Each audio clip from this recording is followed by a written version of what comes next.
जून 1984 ਵਿੱਚ ਹੋਏ ਸਾਕਾ ਨੀਲਾ ਤਾਰਾ ਦੇ ਦੌਰਾਨ ਜੋ ਸਰੂਪ ਸ੍ਰੀ ਗੁਰੂ ਗ੍ਰੰਥ ਸਾਹਿਬ ਜੀ ਦਾ ਸੱਚਖੰਡ ਸ੍ਰੀ ਹਰਿਮੰਦਰ ਸਾਹਿਬ ਵਿੱਚ ਸੁਸ਼ੋਭਿਤ ਸੀ, ਉਸ ਨੂੰ ਗੋਲੀ ਲੱਗੀ। ਹੁਣ ਉਸ ਤੋਂ ਬਾਅਦ 37 ਸਾਲ ਦੇ ਬਾਅਦ SGPC ਵੱਲੋਂ ਜੋ ਇਹ ਸਰੂਪ ਸੀ ਜੋ ਜ਼ਖਮੀ ਹੋ ਗਿਆ ਸੀ, ਉਸ ਨੂੰ ਹੁਣ ਬਾਬਾ ਗੁਰਬਖਸ਼ ਸਿੰਘ ਗੁਰਦੁਆਰਾ ਸਾਹਿਬ ਵਿਖੇ ਸੁਸ਼ੋਭਿਤ ਕੀਤਾ ਗਿਆ ਸੰਗਤ ਦੇ ਦਰਸ਼ਨ ਲਈ। ਸਾਡੇ ਨਾਲ ਮੌਜੂਦ ਹਨ ਸ੍ਰੀ ਅਕਾਲ ਤਖ਼ਤ ਸਾਹਿਬ ਦੇ ਮੁੱਖ ਗ੍ਰੰਥੀ ਗਿਆਨੀ ਗੁਰਮੁਖ ਸਿੰਘ ਜੀ। ਸਿੰਘ ਸਾਹਿਬ, ਪਹਿਲਾਂ ਦੱਸੋ ਕਿੰਨੀ ਤਰੀਕੇ ਸਰੂਪ ਨੂੰ ਗੋਲੀ ਲੱਗੀ ਸੀ? ਹੁਣ 37 ਸਾਲ ਬਾਅਦ ਜਿਹੜਾ ਸਰੂਪ ਦਾ ਪ੍ਰਕਾਸ਼ ਕੀਤਾ ਗਿਆ। ਵਾਹਿਗੁਰੂ ਜੀ ਕਾ ਖਾਲਸਾ, ਵਾਹਿਗੁਰੂ ਜੀ ਕੀ ਫਤਿਹ। ਜਦੋਂ ਸੱਚਖੰਡ ਸ੍ਰੀ ਹਰਿਮੰਦਰ ਸਾਹਿਬ ਸ੍ਰੀ ਅਕਾਲ ਤਖ਼ਤ ਸਾਹਿਬ ਜੀ ਉੱਪਰ ਸਮੇਂ ਦੀ ਜ਼ਾਲਮ ਕਾਂਗਰਸ ਸਰਕਾਰ ਨੇ ਹਮਲਾਵਰ ਹੋ ਕੇ ਆਪਣੀਆਂ ਫੌਜਾਂ ਚੜ੍ਹ ਕੇ ਹਮਲਾ ਕੀਤਾ, ਉਸ ਸਮੇਂ ਟੈਂਕਾਂ ਤੋਪਾਂ ਦੇ ਨਾਲ ਪਾਵਨ ਸ੍ਰੀ ਅਕਾਲ ਤਖ਼ਤ ਸਾਹਿਬ ਜੀ ਨੂੰ ਢਹਿ ਢੇਰੀ ਕੀਤਾ ਗਿਆ। ਸੱਚਖੰਡ ਸ੍ਰੀ ਹਰਿਮੰਦਰ ਸਾਹਿਬ ਜੀ ਨੂੰ ਛਲਣੀ ਕਰ ਦਿੱਤਾ। ਮਸ਼ੀਨ ਗਨਾਂ ਦੀ ਬਹੁਤ ਵੱਡੀ ਫਾਇਰਿੰਗ ਹੋਈ। ਉਸ ਸਮੇਂ ਇਹ ਪਾਵਨ ਜੋ ਧੰਨ ਸਾਹਿਬ ਸ੍ਰੀ ਗੁਰੂ ਗ੍ਰੰਥ ਸਾਹਿਬ ਜੀ ਮਹਾਰਾਜ ਦੇ ਤੁਸੀਂ ਦਰਸ਼ਨ ਕਰ ਰਹੇ ਹੋ, ਇਹ 4 ਜੂਨ 1984 ਦਾ ਦਿਨ ਹੈ।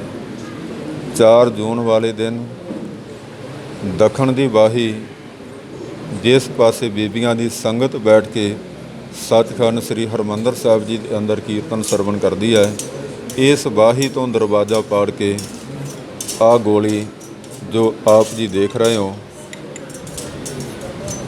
ਗੁਰੂ ਸਾਹਿਬ ਜੀ ਦੇ ਪਾਵਨ ਸੀਨੇ ਵਿੱਚ ਆ ਕੇ ਲੱਗੀ। ਇਹ ਧੰਨ ਸਾਹਿਬ ਸ੍ਰੀ ਗੁਰੂ ਗ੍ਰੰਥ ਸਾਹਿਬ ਜੀ ਮਹਾਰਾਜ ਦੇ ਪਹਿਲੇ ਪਾਵਨ ਅੰਗਾਂ ਤੋਂ ਲੈ ਕੇ ਸ੍ਰੀ ਸੁਖਮਨੀ ਸਾਹਿਬ ਜੀ ਦੀ ਪਾਵਨ ਗੁਰਬਾਣੀ ਵਿੱਚ 90 ਪਾਵਨ ਅੰਗ ਤੱਕ 16ਵੇਂ ਅਸ਼ਟਪਦੀ ਦੀ 6ਵੀਂ ਪੌੜੀ, ਜਿੱਥੇ ਗੁਰਬਾਣੀ ਦੀ ਪੰਕਤੀ ਹੈ, ਚਰਨ ਸਾਧ ਕੇ ਧੋਏ ਧੋਏ ਪੀਓ, ਉਸ ਪਾਵਨ ਗੁਰਬਾਣੀ ਦੀ ਪੰਕਤੀ ਤੱਕ ਇਸ ਗੋਲੀ ਦਾ ਅਸਰ ਗਿਆ। ਸਿੱਖ ਸੰਗਤਾਂ ਦੀ ਬਹੁਤ ਵੱਡੀ ਇੱਛਾ ਸੀ ਕਿ ਸਾਨੂੰ ਗੁਰੂ ਸਾਹਿਬ ਜੀ ਦੇ ਉਸ ਪਾਵਨ ਸਰੂਪ ਦੇ ਦਰਸ਼ਨ ਕਰਵਾਏ ਜਾਣ। ਸ਼੍ਰੋਮਣੀ ਗੁਰਦੁਆਰਾ ਪ੍ਰਬੰਧਕ ਕਮੇਟੀ ਦੇ ਪ੍ਰਧਾਨ ਬੀਬੀ ਜਗੀਰ ਕੌਰ ਜੀ ਹੋਣਾ ਨੇ ਸ਼੍ਰੋਮਣੀ ਗੁਰਦੁਆਰਾ ਪ੍ਰਬੰਧਕ ਕਮੇਟੀ ਦੇ ਸਮੁੱਚੇ ਅੰਤਰੰਗ ਕਮੇਟੀ ਮੈਂਬਰਾਂ ਨੂੰ ਨਾਲ ਲੈ ਕੇ ਇਹ ਫੈਸਲਾ ਲਿਆ ਕਿ 3, 4 ਅਤੇ 5 ਜੂਨ ਵਾਲੇ ਦਿਨ ਸ੍ਰੀ ਅਕਾਲ ਤਖ਼ਤ ਸਾਹਿਬ ਜੀ ਦੇ ਬਿਲਕੁਲ ਐਨ ਮਗਰਲੇ ਪਾਸੇ ਸ਼ਹੀਦ ਬਾਬਾ ਗੁਰਬਖਸ਼ ਸਿੰਘ ਜੀ ਦੇ ਪਾਵਨ ਅਸਥਾਨ 'ਤੇ ਗੁਰੂ ਸਾਹਿਬ ਜੀ ਦੇ ਪਾਵਨ ਦਰਸ਼ਨ ਦੀਦਾਰ ਕਰਵਾਏ ਜਾਣ।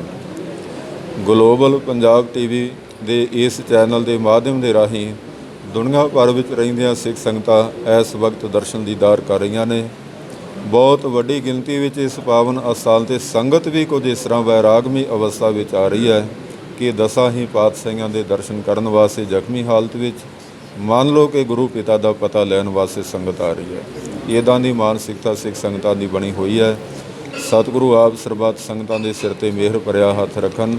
ਆਪ ਫਿਰ ਦਰਸ਼ਨ ਕਰ ਲਵੋ ਗੁਰੂ ਸਾਹਿਬ ਜੀ ਦੇ ਪਾਵਨ ਸੀਨੇ ਵਿੱਚ ਆ ਕੇ ਜੋ ਗੋਲੀ ਲੱਗੀ, ਸੀਨਾ ਪਾੜਿਆ ਗਿਆ ਗੁਰੂ ਸਾਹਿਬ ਜੀ ਦਾ, ਇੰਨਾ ਕਹਿਰ ਵਰਤਿਆ ਉਸ ਸਮੇਂ।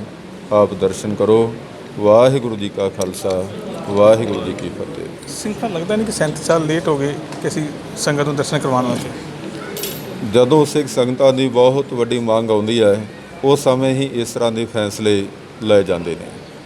ਤਾਂ ਸਤਿਗੁਰੂ ਜੀ ਨੇ ਫਿਰ ਵੀ ਕਿਰਪਾ ਕੀਤੀ ਹੈ ਕਿ ਇਹ ਸਮੇਂ ਆਪ ਸਮੁੱਚਾ ਸਿੱਖ ਪੰਥ ਬੜੇ ਵੈਰਾਗਮਈ ਅਵਸਥਾ ਵਿੱਚ ਦਰਸ਼ਨ ਕਰ ਰਿਹਾ ਹੈ। ਸਿੰਘ ਸਾਹਿਬ, ਉਦੋਂ ਇੱਕ ਮੰਗ ਇਹ ਵੀ ਉੱਠੀ ਸੀ ਸੰਗਤ ਦੀ ਕਿ ਜਦੋਂ ਜਿਸ ਤਰ੍ਹਾਂ ਢਹਿ ਢੇਰੀ ਕੀਤਾ ਗਿਆ ਸੀ ਸ੍ਰੀ ਅਕਾਲ ਤਖ਼ਤ ਸਾਹਿਬ ਨੂੰ, ਉਹਨਾਂ ਦੀ ਜੋ ਬਿਲਡਿੰਗ ਜਿਹੜੀ ਢਹਿ ਢੇਰੀ ਉਹਨੂੰ ਅਸਰ ਰੱਖ ਕੇ ਦੂਸਰੀ ਬਿਲਡਿੰਗ ਬਣਾਈ ਜਾਏ ਤਾਂ ਕਿ ਸਿੱਖ ਕੌਮ ਨੂੰ ਆਉਣ ਵਾਲੀ ਪੀੜ੍ਹੀ ਨੂੰ ਪਤਾ ਲੱਗ ਸਕੇ ਕਿ ਭਾਰਤ ਸਰਕਾਰ ਜਿਨ੍ਹਾਂ ਲਈ ਇੰਨੀਆਂ ਆਜ਼ਾਦੀਆਂ ਦਿੱਤੀਆਂ ਨੇ ਸਿੱਖਾਂ ਨੇ, ਉਹਨਾਂ ਨੇ ਕੀ ਕੀਤਾ ਇਹਨਾਂ ਨਾਲ। ਇਹਦੇ ਸਬੰਧ ਵਿੱਚ ਮੈਂ ਬੇਨਤੀ ਕਰਨੀ ਚਾਹੁੰਦਾ ਕਿ ਸ੍ਰੀ ਅਕਾਲ ਤਖ਼ਤ ਸਾਹਿਬ ਅਤੇ ਸੱਚਖੰਡ ਸ੍ਰੀ ਹਰਿਮੰਦਰ ਸਾਹਿਬ ਜੀ 'ਤੇ ਸਮੇਂ ਅਨੁਸਾਰ ਹਮਲੇ ਹੁੰਦੇ ਰਹੇ। ਤੁਹਾਨੂੰ ਸਮੁੱਚੇ ਖਾਲਸਾ ਪੰਥ ਨੂੰ ਇਹ ਵੀ ਪਤਾ ਹੈ ਕਿ ਸੱਚਖੰਡ ਸ੍ਰੀ ਹਰਿਮੰਦਰ ਸਾਹਿਬ ਵੀ ਇੱਕ ਵਾਰ ਢਹਿ ਢੇਰੀ ਕਰ ਦਿੱਤੇ ਸਨ ਅਤੇ ਪਾਵਨ ਸਰੋਵਰ ਵੀ ਪੂਰ ਦਿੱਤਾ ਗਿਆ ਸੀ। ਕਈ ਵਾਰ ਸ੍ਰੀ ਅਕਾਲ ਤਖ਼ਤ ਸਾਹਿਬ ਜੀ ਉੱਪਰ ਹਮਲੇ ਹੋਏ, ਢਹਿ ਢੇਰੀ ਕੀਤੇ ਗਏ, ਪਰ ਖਾਲਸਾ ਪੰਥ ਦੀ ਜ਼ਮੀਰ ਜਿਉਂਦੀ ਔਰ ਜਾਗਦੀ ਹੈ।